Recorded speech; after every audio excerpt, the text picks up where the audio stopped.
자, 우리 인사하십시다. 은혜 받읍시다. 할렐루야. 네.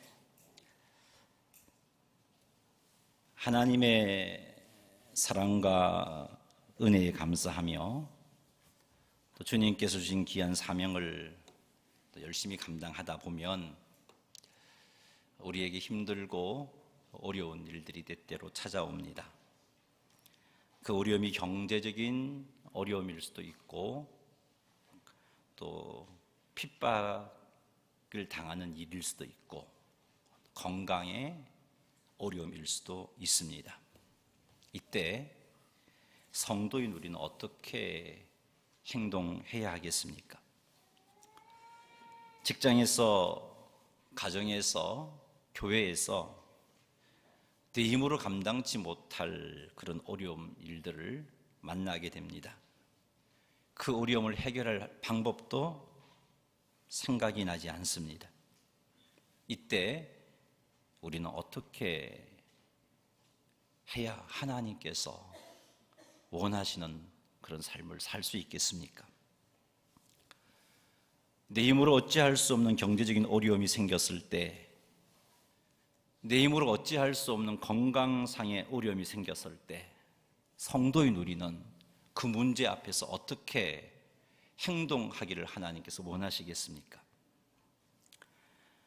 교회 안에서 혹은 직장 안에서 인간관계에 어려움이 생겨서 어떤 사람 보는 것이 부담이 되고 상처가 되고 힘이 들고 어려워서 그래서 교회를 옮기고 싶고 직장을 포기하고 싶을 때 우리 아버지 하나님께서는 자녀인 우리들이 그런 상황 가운데서 어떻게 행동하기를 원하실까요? 취업을 앞두고 결혼을 앞두고 또 사업과 같은 인생의 중요한 일을 앞두고 있는데 그러나 그 환경과 여건이 그리 좋지 못할 때 성도인 우리는 어떻게 행동해야 하겠습니까? 이런 문제들 앞에서 성도로서 해서 안 될 행동을 몇 가지 먼저 말씀드린다면 어려움 때문에 낙심하고 절망하여서 주께서 주신 사명임에도 불구하고 그 일을 중단해 버리는 일, 이건 결코 성도로서 해야 할 일이 아닙니다. 어려움으로 인하여 두려움에 사로잡혀서 무기력하게 그렇게 주저앉아 있는 것도 성도의 반응이어서는 안 됩니다. 자신의 환경과 능력을 보고 자신은 안 된다고 포기하는 것도 성도의 반응이 아닙니다. 상처를 준 사람에게 마음을 닫아버리고 그냥 모든 것을 내려놓는 그것도 성도의 올바른 반응이라고 할 수가 없습니다.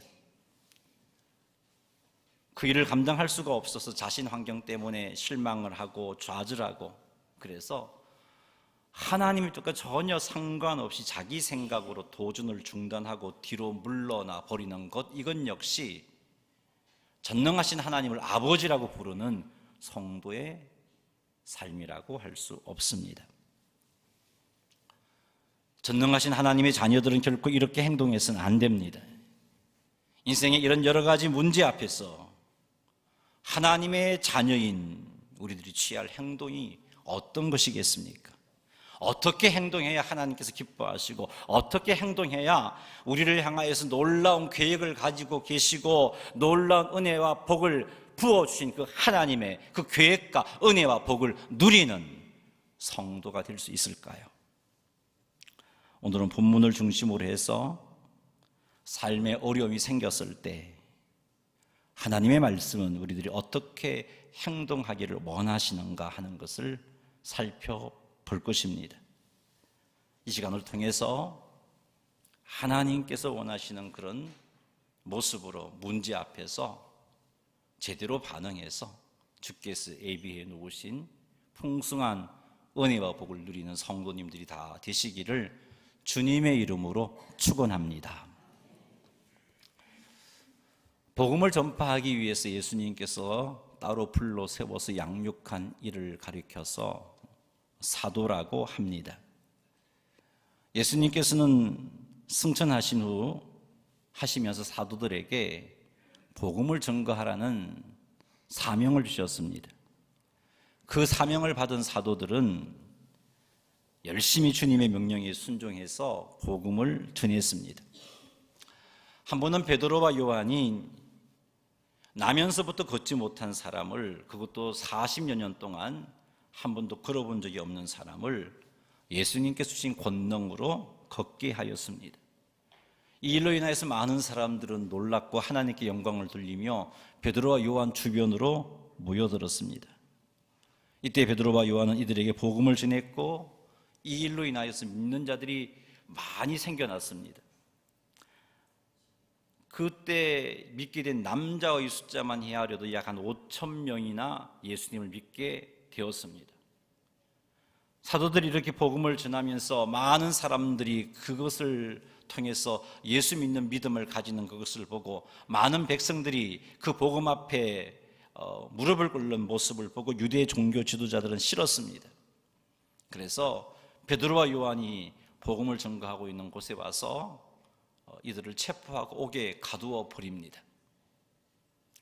그리고 그 이튿날 종교 지도자들이 모여서 이들에게 책망을 하고 협박을 하고 신문을 합니다. 그런데 나면서부터 40년 동안 걷지 못한 자를 낫게 한 후에 예수 안에 부활이 있다라고 가르치는 사도들, 그런 상황 가운데 백성들이 다 보고 있는 상황 가운데 이들을 체포하여 왔잖아요. 그리고 사도들이 행한 일들을 통하여 모든 백성들은 하나님께 영광을 돌리고 있었습니다. 이런 상황을 유대 종교 지도자들은 잘 알고 있었습니다. 그래서 그렇게 체포한 베드로와 요한을 함부로 어찌할 수가 없었습니다. 백성들이 두려웠거든요. 뭐 특별히 잘못한 것도 없고 예수님의 이름으로 병자를 낫게 하고 예수님 안에 죽은 자의 부활이 있다고 말한 그것뿐인데 그것 때문에 그들을 때리고 뭐 옥에 가두고 뭐 죽이고 하는 일은 결코 할 수가 없는 거죠. 백성들이 두려웠기 때문입니다. 그래서 그들은 다른 것 할 수 없으니까 베드로와 요한을 불러두고 협박을 합니다. 위협을 합니다. 두 분 다시 예수님의 복음을 전하면 가만두지 않겠다. 니네들이 추종했던 예수도 우리가 죽여버렸는데 너희들 죽일 수 있어. 그러니까 복음 전하지 마라고 위협을 하고 사도들을 놓아주었습니다. 이렇게 열심히 복음 전한 사도들에게 문제가 찾아온 것이죠. 계속해서 복음을 전하면 예수님을 죽였던 이들이 무슨 제목을 만들었더라도 사도들을 죽이려고 할 것입니다. 지금은 백성들이 보는 눈이 있어서 특별하게 어떤 죄를 정죄할 수가 없어서 놓아주지만 그들이 마음만 먹기만 한다면 막강한 권력을 가지고 있는 이들이 이 제자들에게 사도들에게 죄를 덮어 씌워서 죽일 수 있는 그런 힘이 충분히 있었습니다. 그러기에 그들이 행한 위협은 한번 해보는 위협이 아니었습니다. 정말 생명을 빼앗아갈 수 있는 그런 위협이었습니다. 이런 위협을 받고 풀려난 예수님의 제자인 베드로와 요한, 어떻게 행동합니까? 그 위협에 위축되어서 전도를 중단했을까요? 하나님 우리 아버지의 명령대로 복음을 전했는데 어찌 우리에게 이런 어려움이 생깁니까? 하나님 도대체 살아계신 건 맞나요? 하면서 불평을 했을까요? 도대체 베드로와 요한은 이런 위협을 당하고서 어떤 행동을 했을까? 그들이 제일 먼저 한 일이 무엇이었을까? 사도행전 4장 23절 말씀 한번 읽어보겠습니다. 왜 이게 떠나요?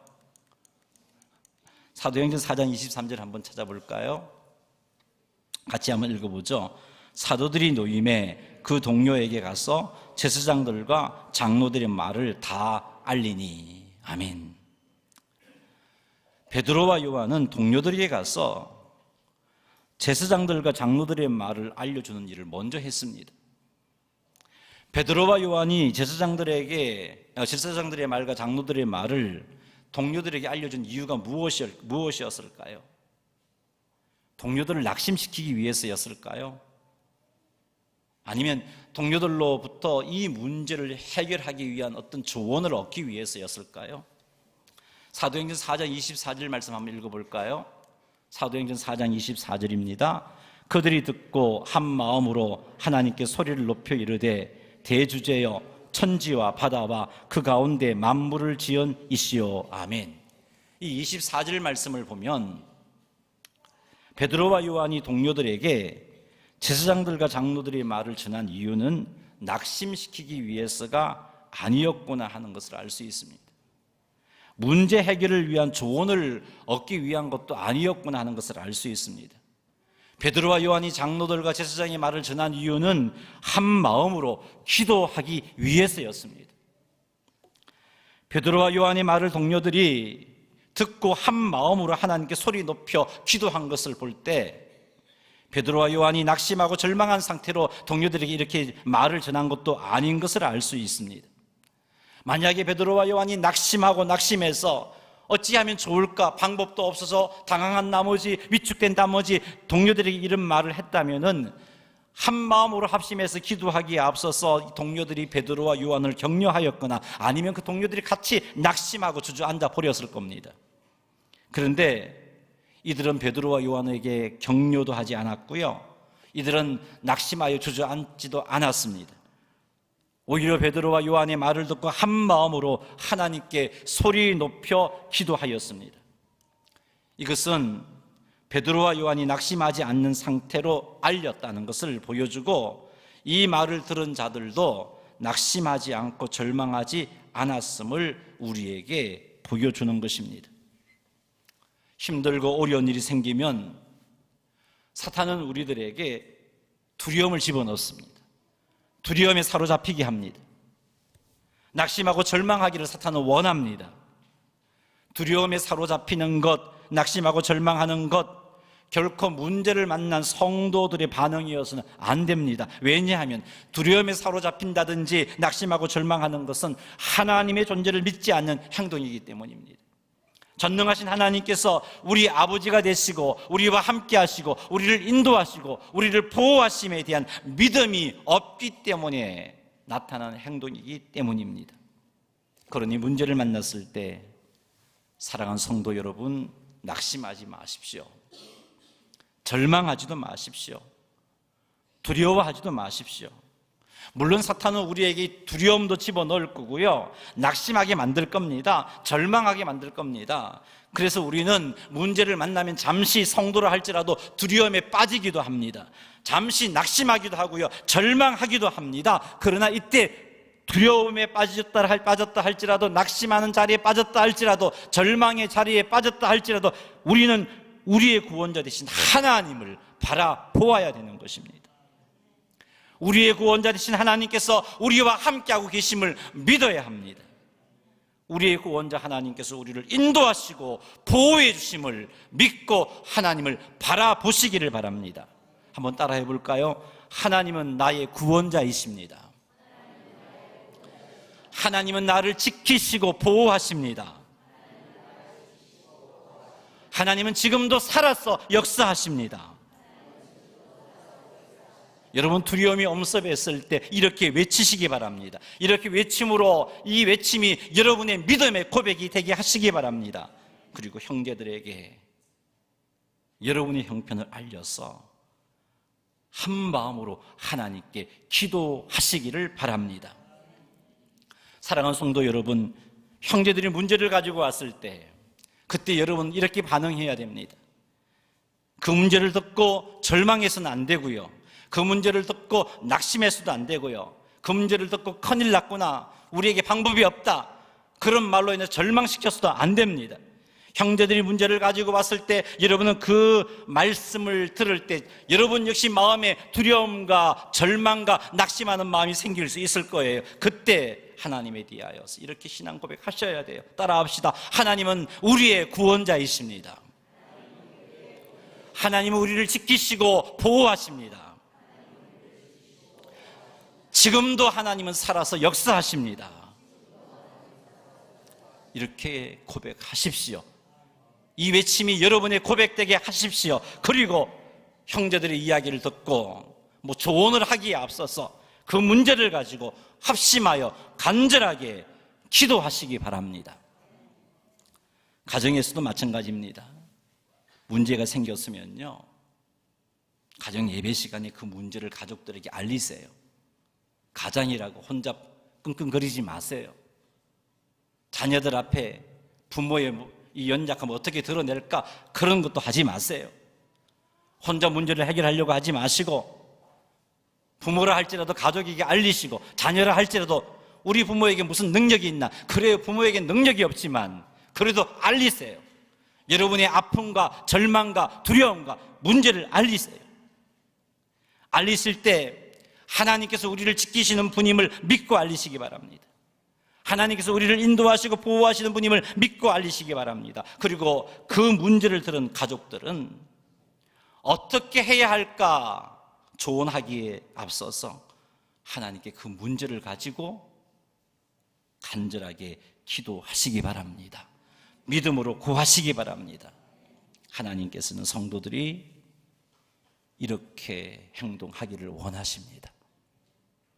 우리 찬양 같이 한번 드려보겠습니다. 하나님은 너를 지키시는 자.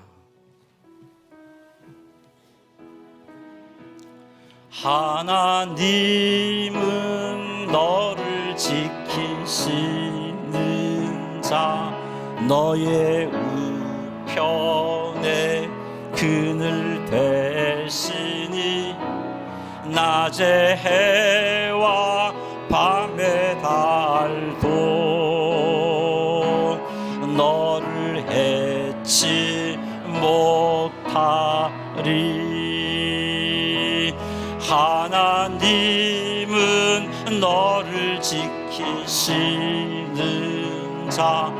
너의 환난을 명쾌하시니 그가 너를 지키시리라. 너의 출입을 그러기에 우리는 하나님을 바라보아야 합니다. 눈을 들어 산을 보아라. 저 산은 하나님이 성전에 계신 성산, 예루살렘 성이 있는 그 산을 가리킵니다. 천지 지으신 너를 만드신 여호와께로. 다시 한 번 더 고백해 볼까요? 눈을 들어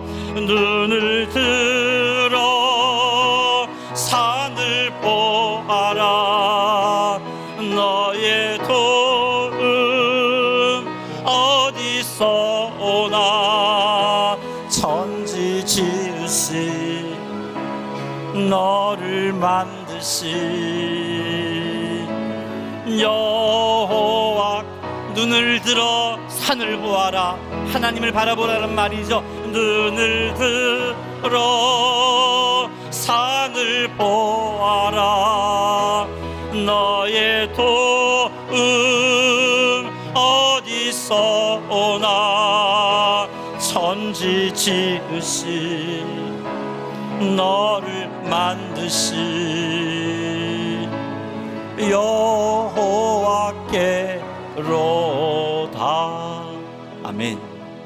여러분, 문제가 생기면요, 두려움이 생길 수도 있어요. 낙심하기도 할 수 있어요. 좌절할 수도 있어요. 근데 이건요, 하나님이 주시는 마음 아니에요. 이건요, 사탄이 집어넣는 감정이고 생각이고 마음입니다. 하나님은 문제 앞에서 하나님 바라보기를 원하세요.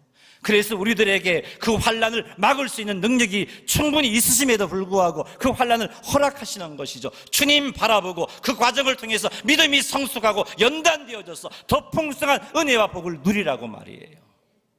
그러니 여러분, 문제가 찾아왔을 때 두려움이 엄습한다면 믿음으로 고백하십시오.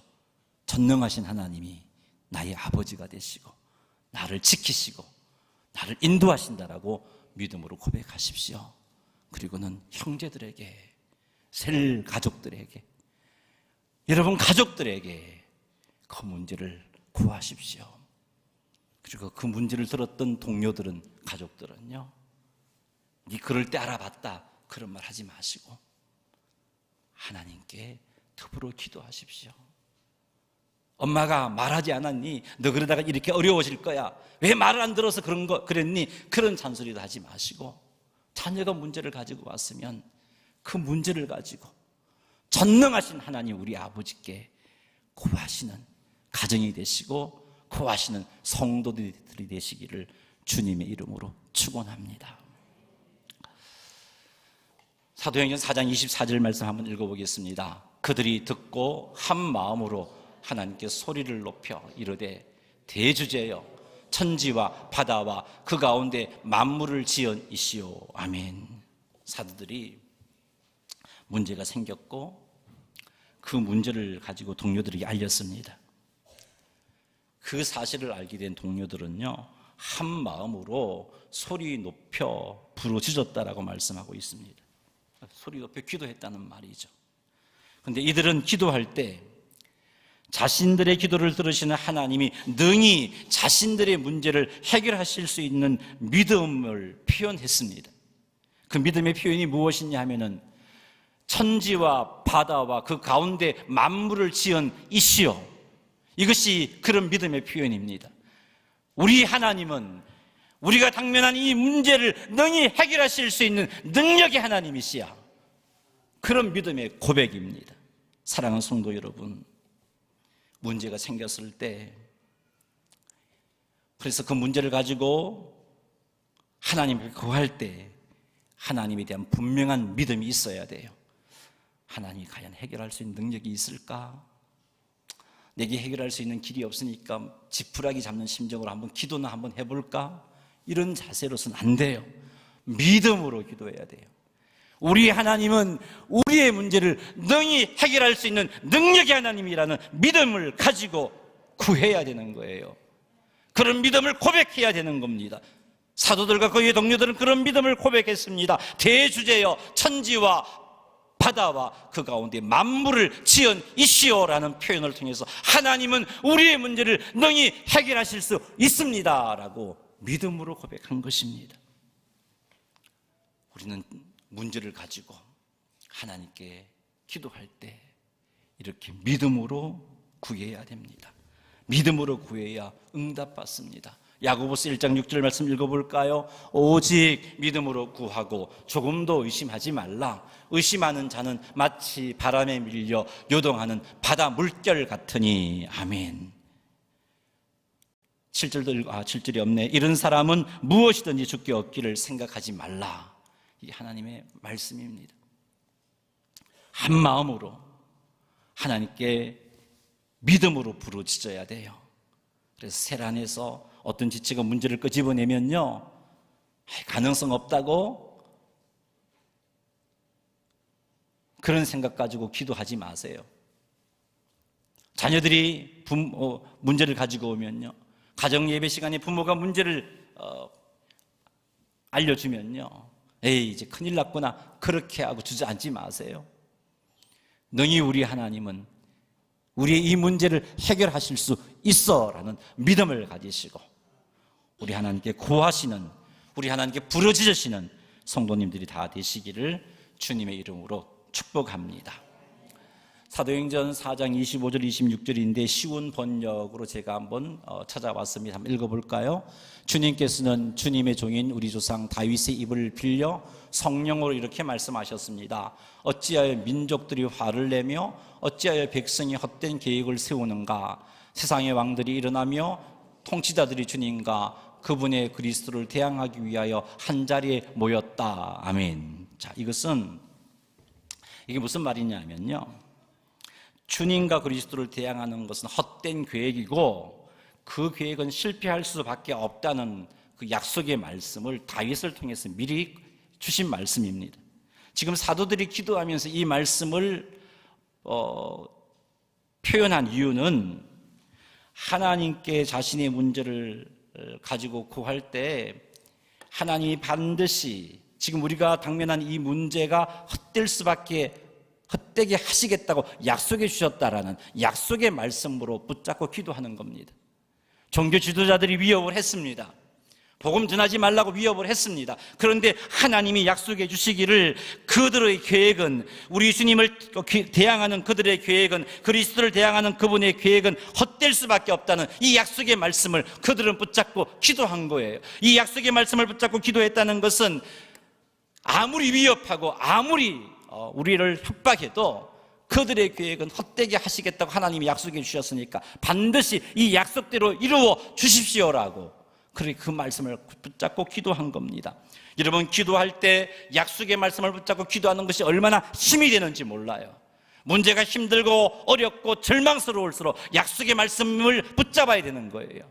사도들은 약속의 말씀을 붙잡고 기도했습니다. 그러니 여러분, 문제를 두고 기도할 때 기도만 하지 마시고 말씀도 보시기 바랍니다. 말씀도 읽으시고 들으시기 바랍니다. 그리고 읽고 듣고 묵상하는 가운데 여러분이 문제를 두고 하나님 앞에 고한 문제에 대해서 하나님이 주셨던 약속의 말씀을 깨달아 알고 그 약속의 말씀을 붙잡으시기 바랍니다. 그래야 담대하게 낙심하지 않고 하나님께 기도할 수 있습니다. 사도들은요, 약속의 말씀을 붙잡고 기도했습니다. 주님을 대적하는 모든 대적들이, 그런 계획들이 헛된 계획이고 헛될 수밖에 없다라는 하나님의 약속의 말씀을 붙잡고 기도했어요.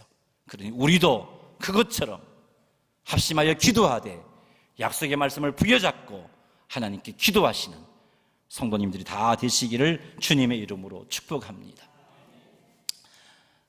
사도들은 약속을 붙잡고 기도하는 것을 끝내지 않고 이제는 자신들의 어려움을 구체적으로 하나님께 말씀드리면서 그 어려움으로부터 구원해 주실 것을 구체적으로 아뢰고 있습니다. 그것이 29절 30절이에요. 한번 읽어보겠습니다. 주여, 이제도 그들의 위협함을 굽어보시옵고 또 종들로 하여금 담대히 하나님의 말씀을 전하게 하여 주시오며 손을 내밀어 병을 낫게 하시옵고 표적과 기사가 거룩한 종 예수의 이름으로 이루어지게 하옵소서 하더라. 아멘. 이들은 더 이상 하나님의 말씀을 전하지 말라는 위협을 당하였습니다. 그래서 그들은 하나님께 구하기를, 하나님, 그들의 위협함을 굽어 보시옵소서. 하나님, 담대하게 하나님의 말씀을 전하게 주시옵소서. 위협하지만 담대하게 전하게 해 주십시오. 하나님의 말씀이 더 강력하게 전해질 수 있도록 우리에게 표적과 기사가 예수님의 이름을 통해서 이루어지게 해 주십시오라고 기도했던 겁니다. 자신의 문제를 위해서 구체적으로 하나님께 고했던 겁니다. 사랑하는 성도 여러분, 여러분에게 문제가 발생했을 때 그 문제를 구체적으로 하나님께 말씀드리십시오. 그 문제를 잘 극복할 수 있도록 하나님의 도우심을 구체적으로 구하시기 바랍니다. 우리 하나님께서는요, 우리들이 기도하기를 원하세요. 구체적으로 기도하기를 원하세요. 다 아시지만 구체적으로 기도하기를 원하세요. 에스겔을 통해서 이스라엘의 회복을 약속해 주셨습니다. 근데 하나님이 또 뭐라고 말씀하셨냐 하면은, 그래도 이 백성이 이 약속을 붙잡고 내게 구하여야 할지니라 기도하라고 하셨어요. 하나님은 우리 인생의 문제를 가지고 하나님께 나오되 하나님 그냥 해결해 주세요, 이런 기도보다는 구체적으로 하나님께 아뢰기를 원하고 계십니다. 그러니 기도할 때 여러분의 문제 해결을 위하여서 하나님께 구체적으로 기도하셔서 하나님의 도우심을 경험하고 응답받게 되는 여러분 되시기를 주의 이름으로 축원합니다. 구체적으로 기도해야 하나님이 응답해 주실 때 내 기도에 응답해 주셨구나, 그걸 알 수 있고 감사할 수 있어요. 두리뭉실하게 기도하면 하나님이 내게 응답하셔서 응답된 것인지, 그냥 좀 우연하게 응답된 것인지, 해결된 것인지 헷갈려 한단 말이에요. 구체적으로 여러분의 문제를 가지고 하나님께 아뢰시기 바랍니다. 사도들은 그렇게 기도했어요. 문제를 가지고 형제들에게 고했고, 그 문제를 들었던 형제들은 한마음으로 부르짖었고, 한마음으로 부르짖을 때 하나님께서 내 문제를, 우리의 문제를 능히 해결하실 수 있는 능력이 있다는 믿음으로 기도했고, 기도하면서 약속의 말씀을 붙잡았고, 약속의 말씀을 붙잡고 기도하면서 구체적으로 자신의 문제 해결을 위하여서 하나님께 말씀을 드렸습니다. 그 결과 어떻게 되었어요? 사도행전 4장 31절 말씀 읽어보겠습니다. 시작. 빌기를 다하매 모인 곳이 진동하더니 무리가 다 성령이 충만하여 담대히 하나님의 말씀을 전하니라. 아멘. 하나님의 말씀을 전하지 말라는 위협을 받았습니다. 하나님께 문제를 맡긴 결과 오히려 담대하게 하나님의 말씀을 전하게 되었습니다. 모든 주의 백성들이 말이죠, 환경이 바뀌지 않았습니다. 여전히 제사장들은 복음 전하는 것을 싫어했어요. 바리새인들은 복음 전하는 것을 여전히 싫어했습니다. 그럼에도 불구하고 이들이 하나님을 의지하며 기도하니까 하나님께서 그들에게 담대함을 부어주시고 하나님께서 그들과 함께 하심으로 인하여서 오히려 담대하게 말씀을 전했습니다. 모두가 성령 충만하여서 담대하게 말씀을 전하였습니다. 하나님은 우리의 기도에 이렇게 응답하십니다. 이렇게 즉시 응답해 주시기도 하십니다만 때때로 인내하며 기도해야 할 때도 있습니다. 그러나 분명한 것은 이 역시 우리의 유익을 위하여서 하나님께서 응답하시는 과정이지, 하나님에게 그런 능력이 없어서가 아니고 하나님이 우리를 사랑하지 않았어가 아니고 내가 하나님 백성이 아니었어가 아닌 거예요. 우리는 예수 그리스도를 믿는 자이고 그렇기 때문에 분명히 하나님의 백성입니다. 하나님이 여전히 우리를 사랑하십니다. 하나님이 그런 능력이 있으신 거죠. 그럼에도 불구하고 즉시 응답되지 않는 것은 나를 사랑하시는 하나님께서 보실 때 지금이 아니라 조금 있다 응답하는 것이 내게 유익하기 때문에 그렇게 하시는 겁니다. 그러니 낙심하지 말고, 응답이 더디다고 낙심하지 말고, 기도하다가 포기하지 말고, 포기하게 되면요 응답 못 받습니다. 낙심하지 말고 포기하지 말고 믿음으로 항상 기도함으로 문제를 극복하시는 성도님들이 다 되시기를 주의 이름으로 축복합니다. 그리하면요 가정 안에서 가족들이 하나님이 우리 가정 안에 계시고 우리와 함께 하시고 우리를 인도하시고 우리를 지키시고 우리를 보호해 주심을 경험하게 되는 거예요.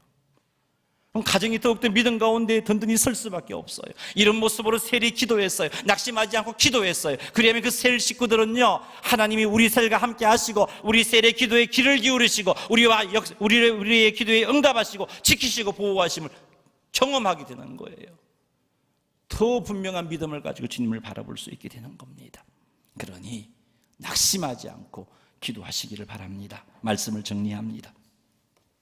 문제가 생깁니다. 성도들의 삶에도 문제가 생깁니다. 그러나 문제가 생겼을 때 그 문제를 가지고 혼자 끙끙 앓지 마시고 그 문제를 믿음의 동료들에게 알리시기 바랍니다. 알릴 때 낙심과 절망을 품고 절망과 낙심을 전하지 마시고 하나님께서 이 문제를 해결해 주신다는 믿음으로 알리시기 바랍니다. 듣는 이들도 들으면서 낙심하거나 절망하지 마시고, 그리고 듣고 나서 자신의 생각을 말하지 말고 하나님께서 이 문제를 해결해 주신다는 믿음으로 들으시기 바랍니다. 그리고는 두 번째로 한 마음으로 하나님께 기도하시기 바랍니다. 한 마음으로 하나님께 문제를 구하시기 바랍니다. 세 번째, 하나님께 기도할 때 믿음으로 구하시기 바랍니다. 반드시 하나님은 나의 문제를 응답해 주신다라는 믿음을 가지고 구하시기 바랍니다. 네 번째로는 기도할 때 약속의 말씀을 붙잡고 기도하시기 바랍니다. 그리고 다섯 번째는 기도할 때 구체적으로 여러분의 문제 해결을 위해서 하나님께 구하시기 바랍니다. 이렇게 하면 반드시 응답되어집니다. 때로는 그 응답이 늦어질 수도 있지만 반드시 응답되어집니다. 때로는 우리의 강구대로 응답되지 않을 수도 있지만 그건 역시 우리에게 가장 좋은 응답이고 마침내 내 뜻대로 되지 않아도 내게 유익한 하나님의 은혜가 부어졌음을 경험하게 될 것입니다. 그러니 기도하고 나서는 불안해하지 말고 낙심하지 말고 하나님께 감사하시기 바랍니다. 아니, 기도할 때 감사함으로 하나님께 아뢰시는 성도님들이 다 되시기를 주의 이름으로 축복합니다. 마지막으로 우리 성경 구절 이 구절 믿음으로 한번 고백하고 말씀을 맺겠습니다. 아무것도 염려하지 말고 다만 모든 일에 기도와 간구로 너희 구할 것을 감사함으로 하나님께 아뢰라. 아멘. 찬송가 543장